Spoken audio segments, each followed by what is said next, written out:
What's going on, everybody? This is your boy Tristan Mack Wilds, and you are tuned in to Rolling Out.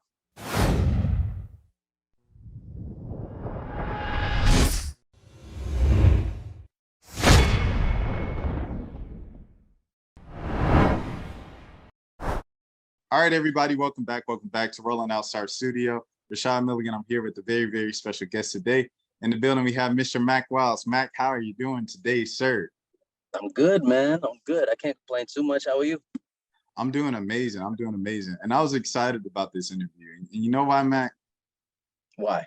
A few weeks ago, I was in LA for the African American, kind of Films Critic Association Awards.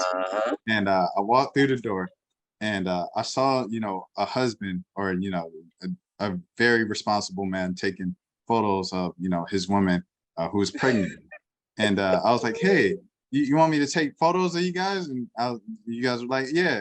And then you were like, oh, snap, what's up, what's up? And dapped me up, all jolly and stuff. Mind you, I've never met Mack Wilds in my life. And, he just dapped me up like, oh, good to see you again, man. And I really appreciated that. I can imagine celebrities go through that all the time. But yeah, thank you for that moment there. Of course, man. Of course. And I feel like we may have crossed paths before. I forget the event, but I feel like we crossed paths before. But it was good to see you, man. Like us. So with Swagger, just how was that first season? And then like what should people look for, I guess, moving forward with the show? Man, first season was amazing.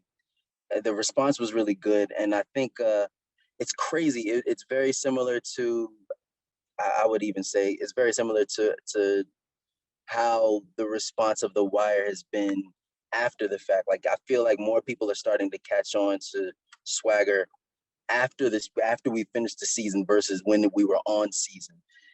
So seeing how everybody is responding to it, seeing how everybody's connecting to it is amazing to me. And my favorite part is that everybody who watches it calls me an asshole, and I appreciate I guess who did you study anybody for the world? Did you speak to anybody in the basketball world? I guess before you started. I mean, there was a few people that I spoke to in the basketball world. Of course, KD, of course, Rich Kleiman. There was a few books that I read, a few people that I studied, of course, like the Sonny Vaccaros of the world, et cetera, et cetera. But I think mainly it was just kind of more of figuring out different friends that I have that are in that world, or different friends that I have that are just in the world of business and the way that they view the world or the way that they maneuver through the world, that I wanted to kind of, I guess, emulate for Alonzo.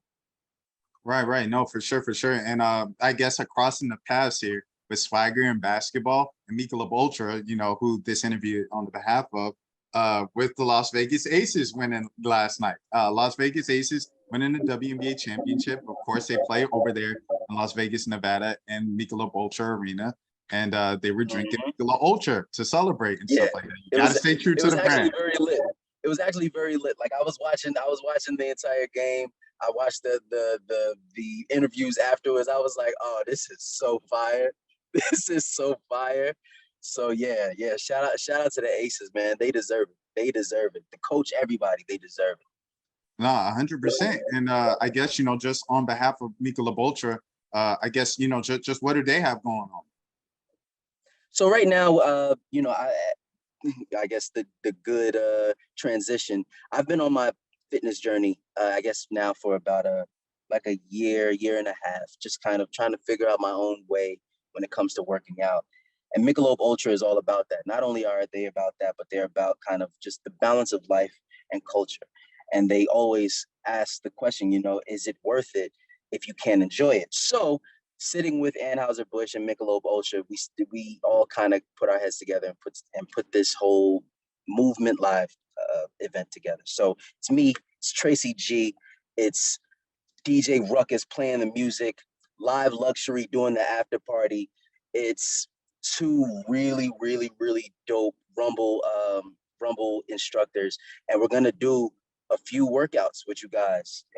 But we're gonna put it to music. We're gonna have a good time. It's gonna be a party. We're gonna turn it into a party. You know, it's gonna be a really really good time. Where can people, I guess, go to this or find this? Oh, we're doing it this Wednesday at the Brooklyn Mirage, and it's gonna be crazy. I'll give you guys the link to you can go buy tickets and everything. But man, we're gonna have what is how does they what's the meme say? We had a time last night. We had a time. My coworker loves saying that. I believe that. Go ahead, say it one time for Mac. Say it one. He said, boy, we had a say it one time. There you go. There you go. So there you go. So another thing I wanted to ask you, I guess, just in general for Black people and Black men, especially, what is the importance of working out? As basic of a question. Oh man, I think the importance of working out is undeniable, right? We always understand how important working out is, but a lot of times working out has always felt like it's always felt like the vitamins, like it's always felt like the vegetables of life. Like it's something that you have to do, but something that you don't necessarily want to do. So I think that was another reason why, joining, linking arms with Mika Lab Ultra, where we could be like, why can't we make this fun? I see so many dope people, just especially in New York, who do it. Like shout out to my brother Zeus, who does In the House. But it's really necessary for us to not only showcase how important working out is, but that you can have fun while doing it, that you can really have a good time, and it doesn't have to feel like vegetables. You could really turn this into a full-on lifestyle if you enjoy it. Mac, we have a couple minutes. What are you working on right now, if you can let us know? I mean, as you said, we're working on the second season of Swagger, so we have that coming out. Shout out to Apple TV. Shout out to KD. Shout out to everybody over at Undisputed. Shout out to everybody at Imagine. It's looking amazing. I can't even front. And this isn't just me as the actor gassing it up. Like, as a fan of this show, I'm like, oh nah, we're touching on a bunch of really dope things this season. And we also have Praise This coming out later on next year as well. Me, Chloe Bailey, Drewski, Quavo, Will Packer. It's gonna be a really really good. It's gonna be a time. Boy, we had a. Man, Chloe's working. That's just a side note. She just had a movie come out. Has a couple more projects. Salute to Chloe. Yeah. Salute to Chloe. I got tongue tied. And how was it? I guess wrapping up. Drewski, working with Drewski, the new age comedians, kind of seeing that. Like, what do you see in Drewski acting wise? I think that's we see a lot of different actors, and it's no disrespect to anybody who's doing their thing. We see a lot of guys who are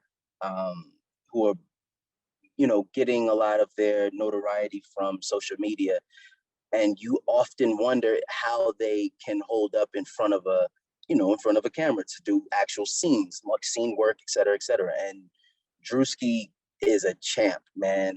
Watching him work, being able to work with him, he knows his timing is impeccable.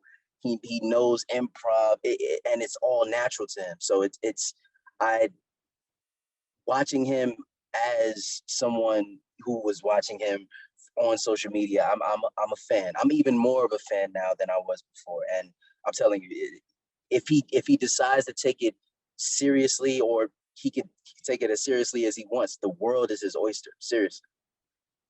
Well, Mack Wilds, we appreciate it so much. Rashad Milligan for rolling out. Until next time, you guys all take care of yourselves.